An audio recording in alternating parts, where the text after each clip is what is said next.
La Seine est désormais sous scellé, figée, à l'image de tout un village. Hier à 17 h, ce camion s'est embrasé. Sa benne a touché une ligne électrique de 20 000 volts, faisant 2 morts, 2 hommes de la vallée. Hier, il y a eu 2 fortes explosions. Mais on aurait dit de la dynamite, quoi. 2 coups de... Et moi, j'habite un peu plus haut sur la montagne. Là. On est sorti, je suis regardé, j'ai dit il devrait y avoir une fumée, il n'y avait rien. Et en descendant, là, j'ai vu une fumée noire, mais donc le camion était en feu. C'est triste, il n'y a pas de mots pour expliquer ce qui s'est passé, quoi. Nous, on avait préparé donc une brocante, un vide-grenier, tout ça. On va l'annuler. Les 2 victimes sont décédées après avoir secouru 2 enfants qui, eux, se trouvaient à l'intérieur du camion.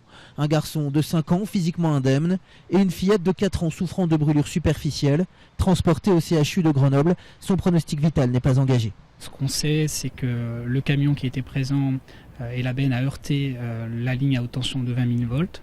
Mais l'enquête déterminera précisément les circonstances de ce dramatique accident. Il est encore une fois beaucoup trop tôt pour aujourd'hui déterminer la chaîne des responsabilités.